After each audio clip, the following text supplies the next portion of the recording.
ஏசாயா 34 அதிகாரம் 1 முதல் 17 வரை. ஜாதிகளே, கேட்கிறதற்கு கிட்டி வாருங்கள். ஜனங்களே, கவனியுங்கள்.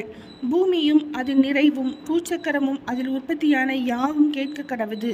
சகல ஜாதிகளின் மேலும் கர்த்தருடைய கடும் கோபமும் அவைகளுடைய சகல சேனைகளின் மேலும் அவருடைய உக்கிரமும் மூழுகிறது. அவர்களை சங்காரத்துக்கு நியமித்து கொலைக்கு ஒப்பு கொடுக்கிறார். அவர்களிலே கொலை செய்யப்பட்டவர்கள் வெளியே எரியுண்டு கிடப்பார்கள். அவர்களுடைய பிரேதங்கள் நாற்றம் எடுக்கும். அவருடைய இரத்தத்தினாலே மலைகளும் கரைந்து போம். வானத்தின் சர்வ சேனையும் கரைந்து வானங்கள் புஸ்தக சுருளை போல் சுருட்டப்பட்டு அவைகளின் சர்வ சேனையும் திராட்சை செடியின் இலைகள் உதிர்கிறது போலவும் அத்திமரத்தின் காய்கள் உதிர்கிறது போலவும் உதிர்ந்து விழும்.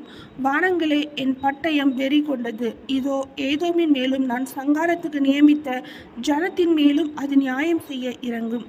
போசாவிலே கர்த்தருக்கு ஒரு யாகமும் ஏதோம் தேசத்திலே மகா சங்காரமும் உண்டு. கர்த்தருடைய பட்டயம் இரத்தத்தால் திருப்தியாகி நிலத்தினால் பூரிக்கின்றது. ஆட்டுக்குட்டிகள் கடாக்களுடைய இரத்தத்தினாலும் ஆட்டு கடாக்களுடைய குண்டி காய்களின் கொழுப்பினாலும் திருப்தியாகும். அவைகளோட காண்டாமிருகங்களும் ரிஷபங்களோட காளைகளும் வந்து மடியும். அவர்கள் தேசம் இரத்த வெறி கொண்டு அவர்கள் மண் நிலத்தினால் கொழுத்து போம். அது கர்த்தர் பழி வாங்கும் நாள், சீயோனுடைய வழக்கின் நிமித்தம் பதிலளிக்கும் வருஷம். அதன் ஆறுகள் பிசினாகவும் அதன் மண் கந்தகமாகவும் மாறி அதன் நிலம் எரிகிற கீழாய்ப்போம். இரவும் பகலும் அது அவியாது. அதன் புகை என்றென்றைக்கும் எழும்பும். தலைமுறை தலைமுறையாக அது பாழாய் இருக்கும். சதா காலமாக அதை ஒருவரும் கடந்து போவதில்லை. நாரையும் வெள்ளமஞ்சியும் அதை சுதந்தரிக்கும். ஆந்தையும் காக்கையும் அதிலே குடியிருக்கும். அதன் மேல் வெட்ட வெளியின் நூலையும் வெறுமையின் தூக்கையும் பிடிப்பார்.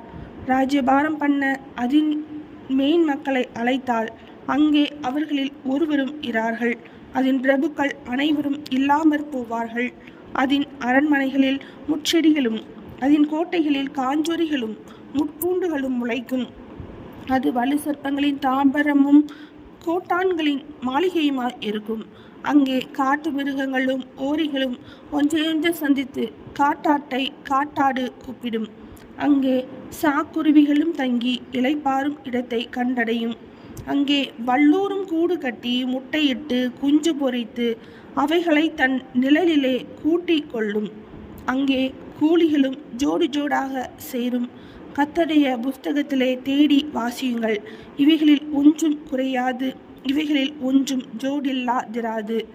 அவருடைய வாய் இதை சொல்லிற்று. அவருடைய ஆவி அவைகளை சேர்க்கும். அவரே அவைகளுக்கு சீட்டு போட்டார். அவருடைய கையே அதை அவைகளுக்கு அளவு நூலால் பகிர்ந்து கொடுத்தது. அவைகள் என்றென்றைக்கும் அதை சுதந்தரித்து தலைமுறை தலைமுறையாக அதிலே சங்கரிக்கும். ஏசாயா 34 அதிகாரம் முடிந்தது.